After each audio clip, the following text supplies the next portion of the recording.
They say every marriage is a mystery. You never really know who you're walking down the aisle with. When I married Mike, I felt like I got a good deal on a used car. Susan thought she found the man of her dreams. But over the years, that man becomes every woman's nightmare. Mike was very suspicious, and it was never really clear where that anger was coming from. For nearly 20 years, Susan went to bed with the time bomb. Mike valued money and things over human life. So Susan wound up fighting for her life. She was on her knees when he's striking her from above. I could see in his eyes that he was here to kill me.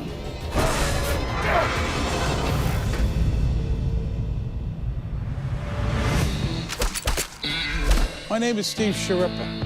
I grew up in a pretty rough neighborhood in Brooklyn, New York. I've seen good people turn bad and bad people turn worse. Some took contracts to carry out a hit. Some were victims of a hit. To Hitman, life and death is just part of the business. It's nothing personal.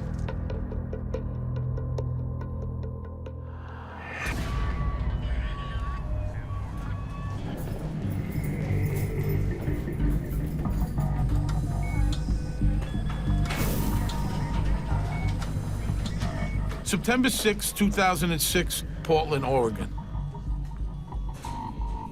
Susan Kuhnhausen is finishing a grueling shift in the ER. After 20 years, Susan is an expert nurse.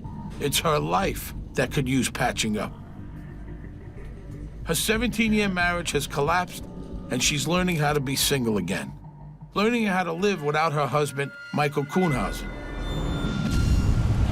But Michael has a different plan. He's hired a hitman to do away with his wife. If I were dead, he wouldn't have to share anything. If I were dead, he would not have failed at a second marriage. After Susan's untimely death, he figures on mourning all the way to the bank. Call me old-fashioned, but I think murder is kind of a weird way to break up with somebody. Seriously. When you get up there and say, till death do us part, the last thing on most people's mind is arranging your spouse's demise.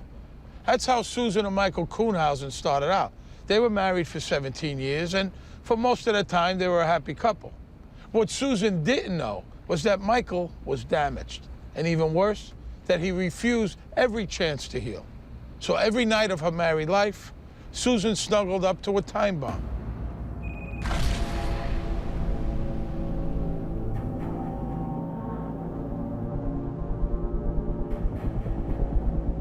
So how did years of family life end up with a corpse in the Kuhnhausen's hall?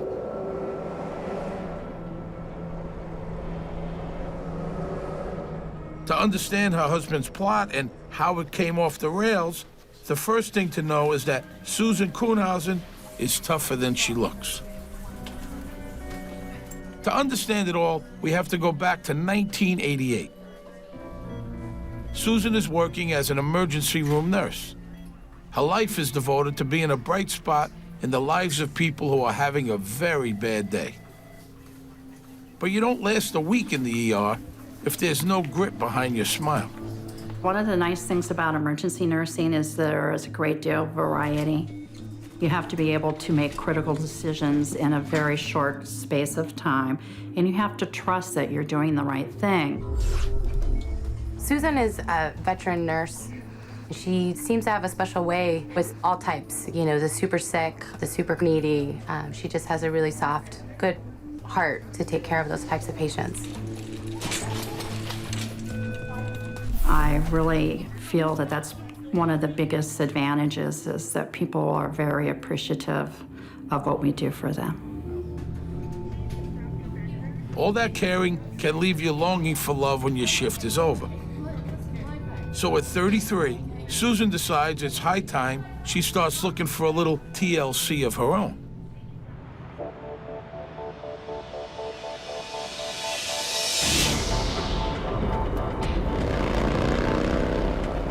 I had been focusing on work for a long time. I worked primarily night shifts. Mostly I was looking to go out and spend more time with guys again. I had gotten into a period in my life where I mostly hung out with my women friends, and that gets boring. Susan wants to have it all, a great career and a loving partner. Like a lot of people looking for love, she takes out an ad in the local paper. Susan's looking to cast a wide net. But the trouble with trawling is you never know what you're gonna drag up. The man of your dreams or the deadliest catch.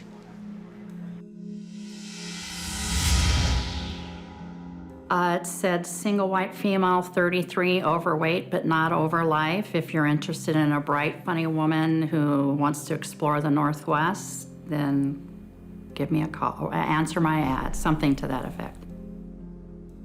I was nervous. I had not ever done anything at all like that. The best man in Susan's net is Michael Kuhnhausen. He's no Hollywood heartthrob, but he is kind and attentive. In their love story, Michael is a diamond in the rough. I don't want to say he looked like a biker, but just very kind of gruff looking. But after you get to know him and he gets to know you, then you get to see a different side.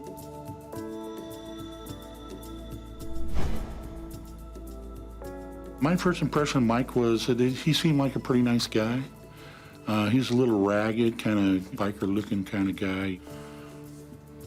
You know how people, when they're dating, they're always on their best behavior anyway, you know, and they're always nice to the family and that kind of stuff. It's not like Michael has no baggage, but Susan's professional specialty is patching up damaged people. Her whole life is devoted to turning dents and bruises into smiles and a good story. He's divorced, so what? A couple of kids? Hey, more people to love.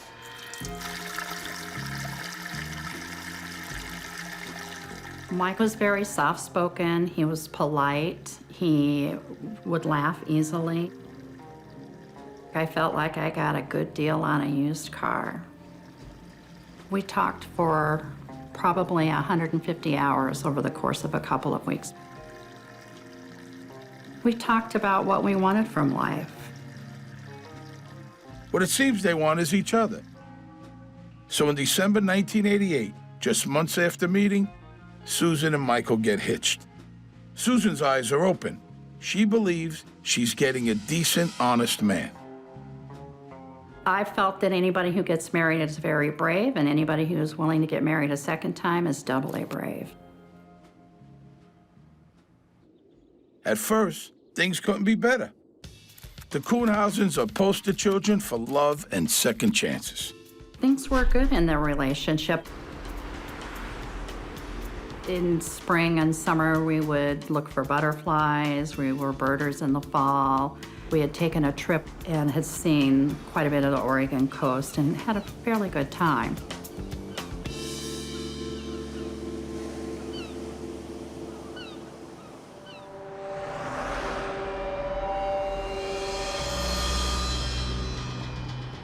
After a few years of marriage, most couples settle into a routine.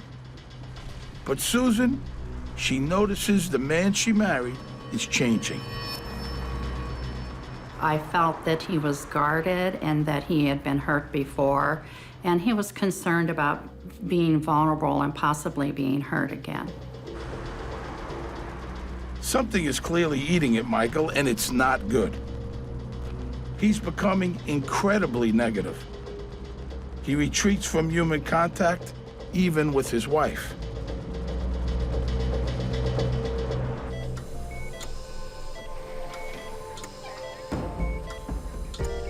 So Susan sets out to do what she does best, help a wounded soul heal. She encourages her husband to get therapy, but Michael's not into talking about his problems. And anyway, he doesn't have a problem. The world does. Michael's version of therapy is working on his sports collection. He's got thousands of baseball cards, signed photos, and jerseys, all stashed in the basement. If he had money, he bought baseball cards that he might pay $15 for today. It's worth 15 cents tomorrow or 15,000 tomorrow, you know. To him, he thought that was money, but he just kind of kept all that hidden away. In Mike's mind, his sports memorabilia collection was worth more than it actually was if you were trying to sell it. So what's going on with Michael? He's spending more and more time alone. He avoids people, but he obsesses over stuff. For instance, he really believes his sports collection is worth tens of thousands of dollars. Money's a big thing for Mike. He's terrified someone might take away things he owns. His collection, his house, it's all his. Even if Susan is paying most of the bills.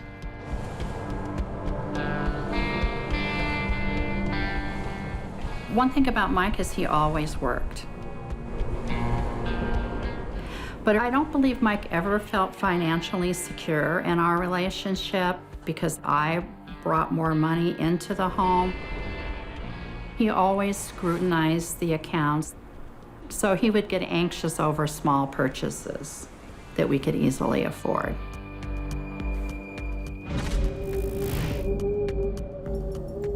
You'd think scoring a new job might brighten Michael's outlook.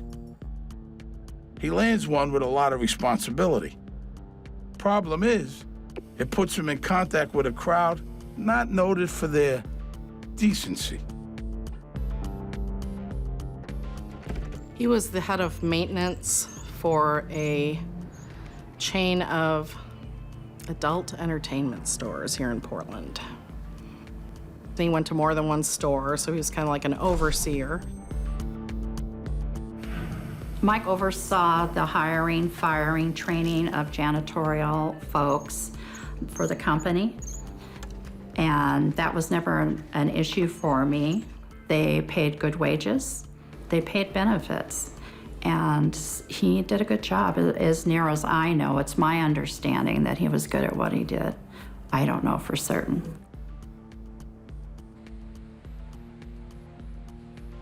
Michael might have started out as a caring and decent husband. But the doors of a pawn shop are often portals into a whole nother world. The more time Michael spends with people coming and going to and from that world, the more his own colors get darker and darker.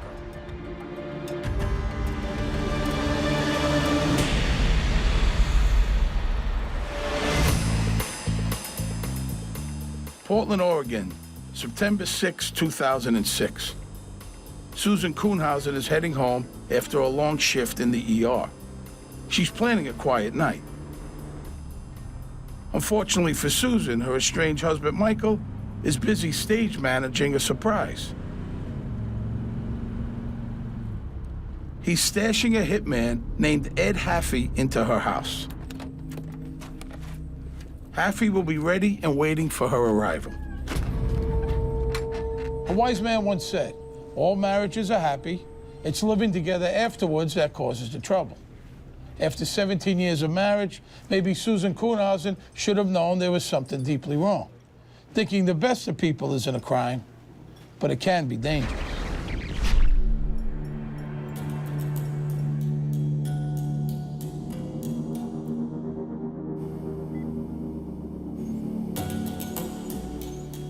Even though the first decade of their marriage was smooth sailing, over time, storm clouds have been gathering. Michael's brooding gets worse. His outbursts turn violent. He's no longer the happy, caring man Susan married. Mike was very fearful, very suspicious. He just was chronically angry. And it was never really clear where that anger was coming from. I would probably say his negativity is the most marked thing that I could see had a big effect on Sue.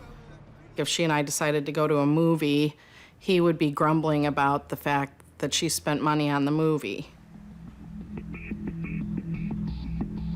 Probably about 7 years into the marriage, it became clear to me that he was not going to be able to control his periodic outbursts of anger, that he was anxious on a chronic everyday basis, and there was not anything that I could do about that for him.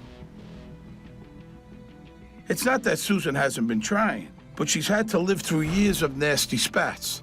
She's resigned to holding her tongue for fear of setting off his hair trigger. Now, I know what you're thinking. Every story has at least two sides. Susan's got lots of friends, but no one has much to say about Michael. The problem is, Michael is fixated on things he owns and things he can control. Greedy, obsessive people, they're not such great company. Mike doesn't have many friends, but he sure has a lot of baseball cards.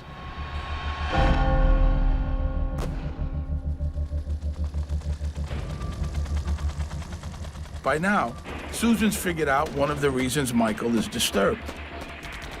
He's seen disturbing things. He's one of the 1.5 million Americans who fought the war in Vietnam. He says he went on long-range patrols. That's an assignment guaranteed to expose you to the worst war has to offer. He never really talked about Vietnam. I've been around a lot of veterans. They either talk about it or they don't talk about it. Seemed to be one of those that didn't talk about it. I know he probably saw some really horrible things, and I would imagine he couldn't come back from something like that unchanged. Only one time did he really speak much about his experience. He said that they had been instructed to go into a village to kill some VC, but instead that there were children involved in the village. When I suggested that he might benefit from going to the vet center or connecting with the VA, he said no. He described it as putting all of that in a room and locking the doors. Susan knows those doors can't stay locked. Hey, you can't really help someone that won't help themselves. In my neighborhood, there were a lot of guys just a few years older than me who got sent to Vietnam. There was something different about them when they came back. I'm no psychologist, but I do know that post-traumatic stress is a powerful thing. It's a deep, dark well that takes a lot of help to escape. For a guy like him, Susan could have been a life raft. I mean, she's caring, strong, and has good insurance to boot. But he's in a whole other place. I mean, he's beginning to think she's the enemy. Look, we've all got our baggage, but what he's got is radioactive. Over time, it mutates him from being a good and loving husband into a killer.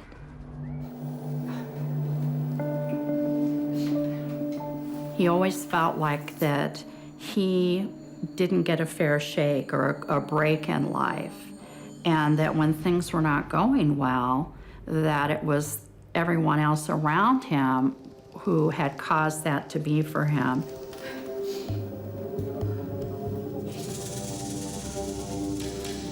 I think that he felt like he was losing again, that I was going to take advantage of him financially, the way he felt his first wife had. The problem is way deeper than Mike feeling mistreated. Michael and Susan are supposed to be a team, but now he's hoarding more than just his precious card collection. He was getting a bonus, I thought, at the end of every year for about $1,000. But I found out that, in fact, he had been getting $4,000 or $5,000 a year, but only telling me about $1,000. So my husband was hiding thousands of dollars from me every year.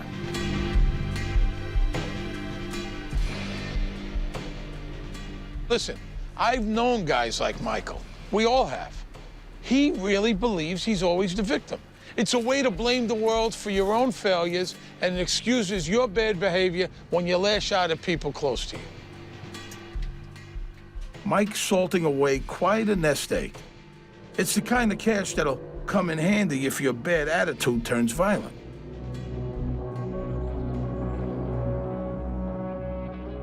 Eventually, Susan's had enough. To protect her own sanity, she tells Mike to get out. I wanted him to go. I felt like I was doing the work of the marriage. I felt that I did the work of trying to make a relationship for us that would work, and he was not being a part of that. I wanted to be alone and have quiet and peace in my own home.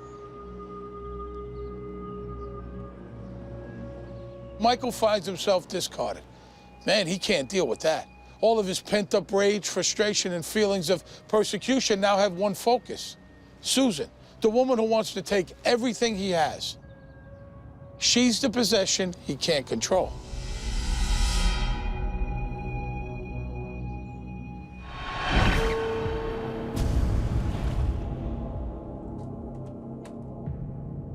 It's been 10 months since Susan kicked Michael out.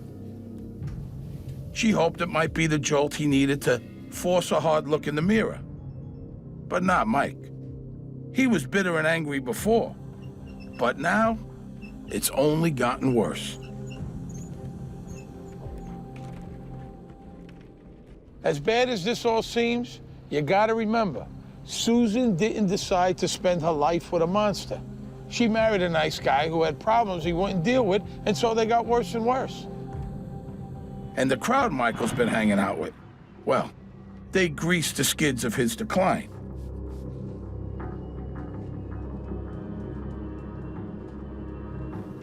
One of his janitors at the adult video store is a guy named Ed Haffy. Ed and Mike have become buds. Ed Haffy had been involved in a variety of different crimes stemming back almost 20 years. And when he got out of jail, he'd move between friends and friends just to get drugs. And when he owed people money, he'd move on. Ed Haffy's biggest issue is badness. He is a bad, bad guy. Where do I start? Drugs, violence, robbery? How about this? When his ex-girlfriend told the cops what he'd been up to, Haffy paid a guy to torture, kill her, and dump her body in the river. Like I said, a bad guy.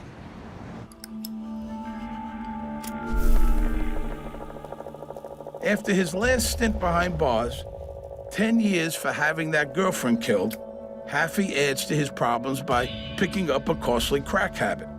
So now, he's not only brutal and dangerous, he's also broke and desperate to keep his pipe full. Not many would consider Ed Haffy as friend material. Just out of prison for a violent crime, the guy is a piece of work. But Ed and Mike do have things in common. Ed Haffy totally buys into the whole world is against me notion. In my experience, most lowlifes are dead certain their predicaments are the fault of just about anyone but themselves. If you ever needed proof that misery loves company, Exhibit A would be Mike and Ed. Ed Haffy and Mike Kuhnhausen had a lot of similarities. You know, they were both in the military. They knew each other because they worked together. So there was a lot of common ties between the two.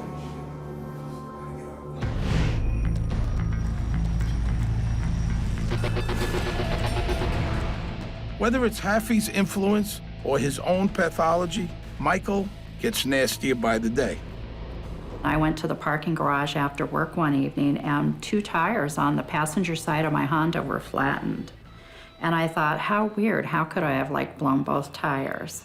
But when I limped over to the nearest gas station, the gentleman there said the air was let out of your tires. I never suspected that it was Mike, but retrospectively, maybe it was. I know what you're thinking. What's a little vandalism between estranged spouses? The point is, Mike's made a turn. He's gone from being an angry, bitter, reclusive miser to something else. A guy who can actually cause harm. It's a bad turn. Susan notices. It scares her.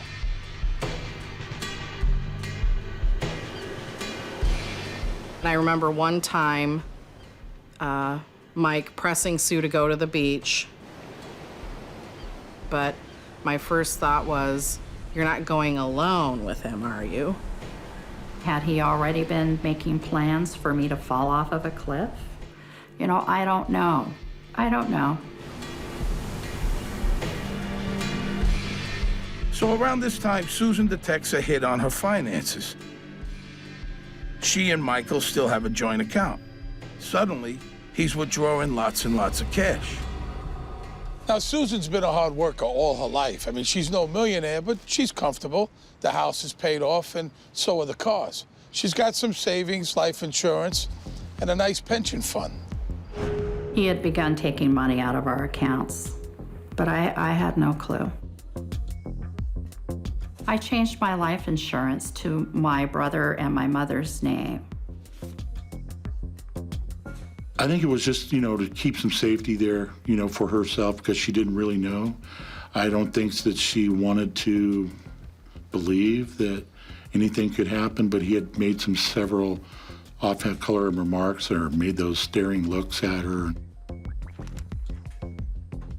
Susan's a nurse, a healer. But the first thing ER professionals learn about is triage. You don't waste your time on the ones you can't help. It's clear to Susan that her marriage is dead. She tells Michael there's no point in resuscitation. She wants a divorce. He told me early in our marriage he didn't want to be divorced again. When I told him that I was going to file for divorce, he said, "Wait, I need more time to get my head together." Now I know he needed more time to get the head together. For Michael, he thinks his life can't get any worse. But like they say in Portland, into every life, lots of rain must fall. He had lost his job, the job he had had for many years. Well, he seemed emotional. We think that everything was kind of falling out from underneath him. And the only way to get back was to get some money so he can stand up on his own. With no house, no job, and a wife who's had enough of his refusing to help himself, Michael Kuhnhausen is now forced to confront who's really responsible for everything going against him. You got it, Susan. But Mike's figured a way out. If Susan were out of the picture, he'd keep all his stuff and get a pile of money too. Trouble is, deep down, Mike's a coward. He's not gonna kill Susan himself. He's gonna hire his friend. And he might be spineless, but he's not brainless. Mike knows he'll need an airtight alibi. I think when Michael Kuhnhausen decided to solicit somebody for this, Ed Haffy had the background he was looking for. And when the opportunity came up, he'd been there before. He'd seen this before. This is something that wasn't new to him. It was just a matter of doing it. Susan has no idea that the man she loved and tried to save has decided to repay her by arranging for her murder.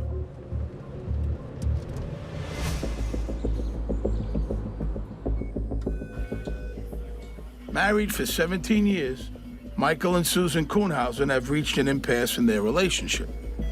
They each have a plan to solve their marital woes. Susan's pushing Michael to divorce court. He's thinking more of hammering her into an early grave. Marriage. Everybody has an idea how to make things better. In the summer of 2006, Susan's idea of splitting up is paying off for her. Her friends notice that she seems happier and more relaxed.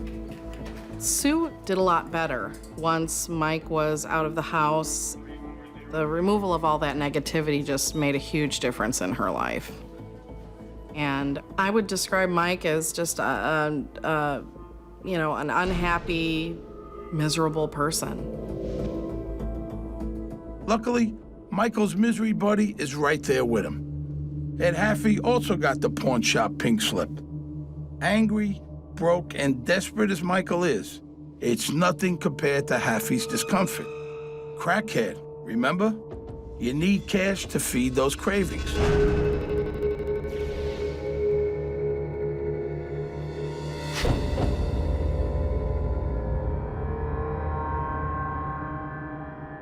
Ed Haffy needed to survive. He needed money to survive. He needed ways to survive.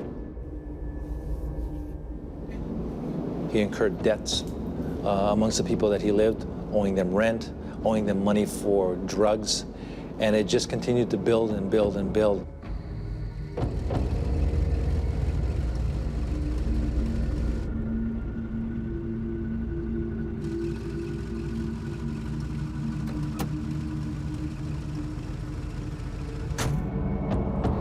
Michael Kuhnhausen approached Ed Haffy. They had discussed $50,000, so $25,000 up front. Ed Haffy believed that he could pay a lot of his debts right from the very beginning, get those out of the way, and then the $25,000 at the end would take care of Ed Haffy. Let's do this, man. Haffy's desperation is just what Mike needs. He figures if he can establish a good alibi, the cops will never connect him to her murder. He'll get the house, the pension money, and his sports collection. And 50 grand will go a long way to solving Haffy's problems, too.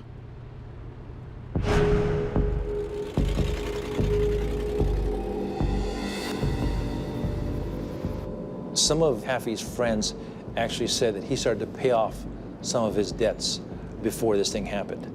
$400 here, $500 here. His friends told us that Ed Haffy says, I've got a job to do, somebody wants somebody killed.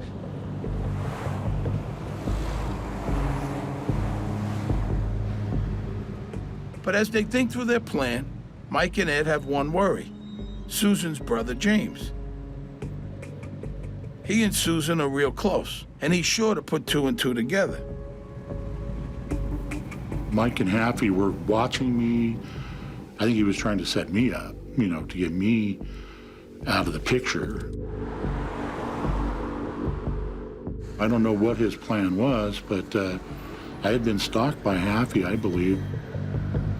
Collecting Susan's loot will be way more complicated with a suspicious brother around, so James could be in danger too. Michael Kuhnhausen was once the man of Susan's dreams. He liked walks on the beach, candlelight dinners.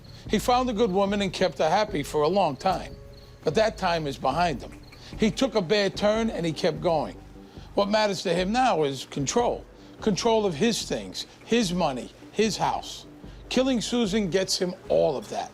His transformation from loving husband to homicidal monster is complete.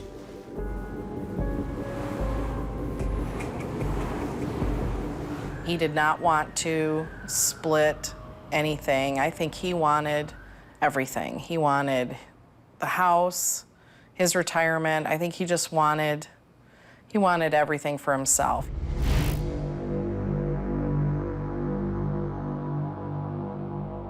September 6th, 2006.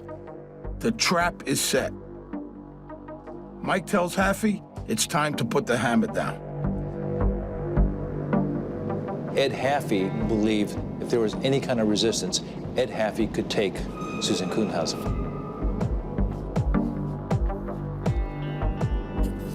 We think that Michael took Haffy there, drove him there.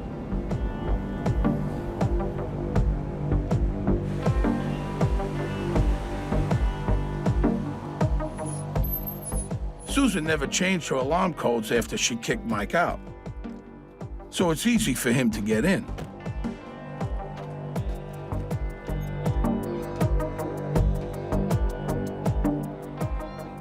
We shared an alarm code, the date of our anniversary, 12/10.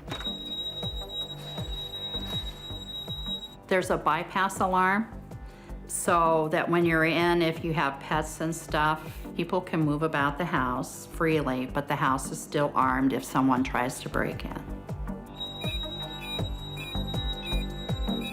Ed Haffy has agreed to kill Susan for $50,000, and it's not going to be pretty. To keep things quick and quiet, he plans to beat her brains out with a claw hammer. No gunshots, no screaming stab victim. The weapon's unusual, unless, of course, you're totally confident that you're way more powerful than your victim. All Mike's planning comes down to this. To the cops, it'll look like a burglary gone wrong. And he was well out of town when it happened.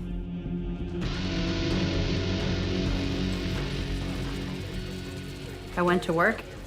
It was a regular shift for me. It was a fairly busy day.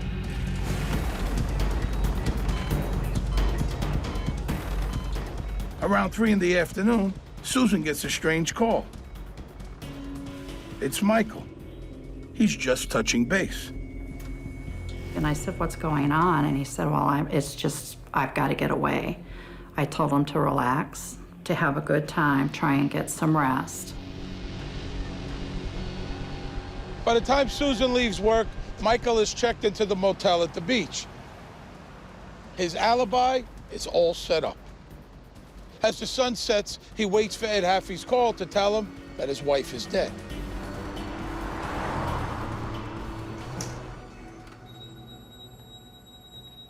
So I came home and turned off the alarm. And I had found a note from Micah in the mud porch, so I placed it here with my other things. And then I just headed out towards the front to get the mail. And after getting the mail, I returned in and kicked off my Birkenstocks and rounded the corner towards my room to get out of my working clothes. And when I got here, I noticed that the door was almost closed instead of open, and the room was very dark. When I pushed the door back and stepped forward, my attacker began to hit me in the head and face with the hammer. I pushed into him. I said, "Who are you? What do you want? Get out of here." And he continued to hit me with the hammer. When I saw the look in his eye, I knew that this was something that was not foreign to him. Alone in her house with a desperate killer, Susan Kuhnhausen is fighting for her life.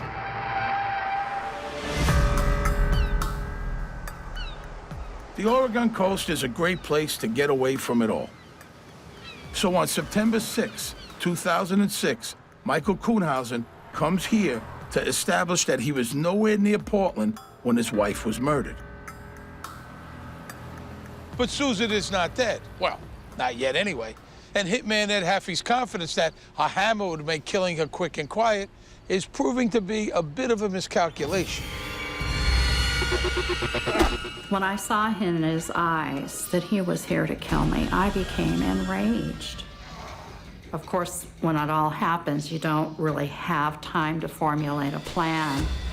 What I did during the attack was, in me as a result of my nurse's training, I fought, and I knew that for whatever reason, he wanted to kill me. And I knew that I wanted to live. At one point, I got the hammer. My dad was a carpenter, and for self-defense, we had hammers. And he said, use the claw end, it works the best. And we were literally nose to nose, struggling over a hammer. And he said, you're strong. But he was not afraid. He was surprised. He's able to take the hammer back and push her down to the ground. So I believe she was on her knees when he's striking her from above. She said she reached behind him, grabbed his wallet, and tried to pull that wallet out of his pocket to toss it. She said if she wasn't going to make it, she wanted somebody to know who was here. So I began to bite him. I bit him on his arm, I bit him on his flank, I bit him on his thigh, and at one point when he was slightly turned, I bit him in his genitalia. My voice was gone. I became the weapon. I pushed him flat to the floor, and I got up on his backside, and I leaned forward, and I put my left arm under his neck, and I squeezed, and I said, tell me who sent you here, and I will call you an ambulance. I wanted him to be afraid, as terrified as I was, but he instead tried to flip me up off of his back. And that's when I leaned forward until he stopped moving. I wasn't sure whether he was unconscious or dead. But when he was still, I grabbed the hammer and I ran.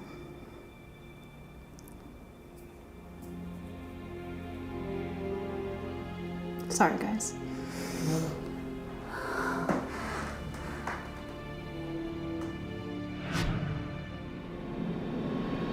Susan Kuhnhausen didn't play the role of a victim. Susan Kuhnhausen played the role of a survivor. Susan's badly beaten, but incredibly, she has survived. Ed Haffy, he didn't.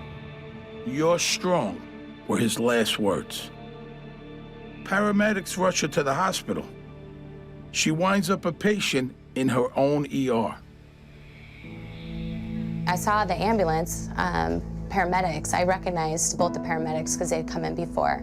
And the female paramedic looked at me and said, "She beat his ass." I will never forget those words. Susan was very visibly upset, crying, talking about over and over that she killed him. And just to see her suffering and how devastated she was. They sent an officer to come and be with me. When I saw his face, the first thing I asked is he dead? And he said, yes, he is.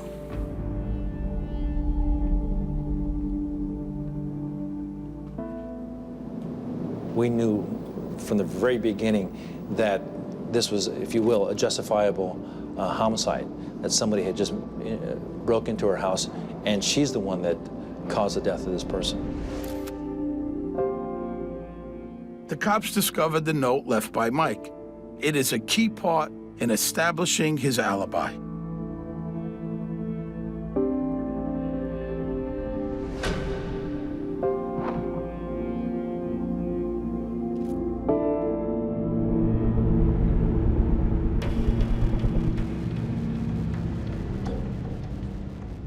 Out on the coast, long after sunset, with no word from Haffy, Michael figures something's gone wrong.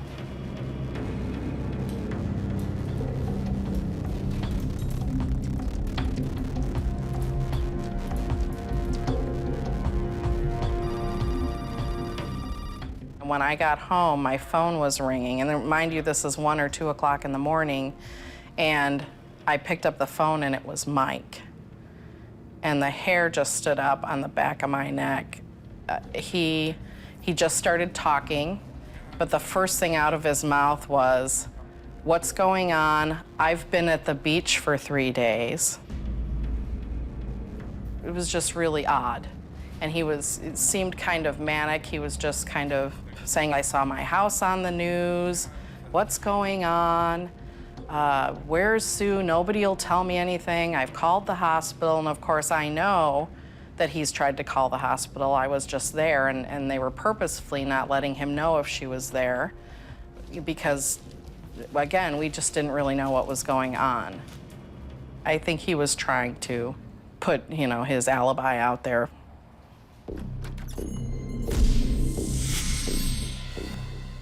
The cops have no idea what happened or the history that makes Susan and her friends suspicious, but they get up to speed real fast. They discover a backpack in the basement, and it breaks the case. We went in the house after the detectives released it. The first thing I saw was actually the items that had been lined up to go out the door by whoever had been in there. But when I looked at what those things were, they were the sports cards and Mike's football jersey that was framed. All these things were only things that Mike coveted. Nobody else. And I knew right then that he was involved. I was standing there looking at the sports memorabilia, and right in front of me was the backpack. I mean, I knew that backpack did not belong there. That backpack was at Haffy's. And in that backpack was some crucial evidence that we were able to tie to Ed Haffy and to Michael Kuhnhausen.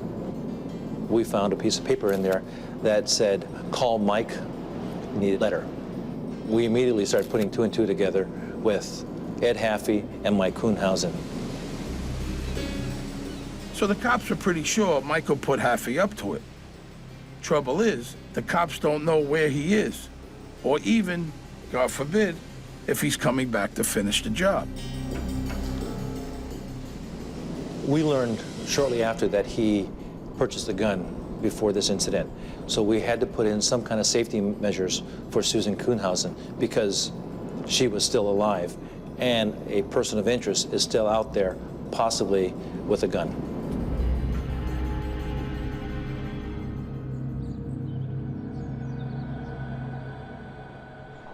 Eight days after Susan's attack, Michael is arrested without hurting himself or anyone else.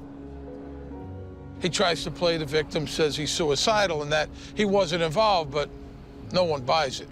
The fact that his phone number was in Haffy's bag is enough to charge him with attempted murder and conspiracy to commit murder. Just before the trial, Michael folds, he pleads guilty. I've hurt a lot of people in the last year, and I'm sorry.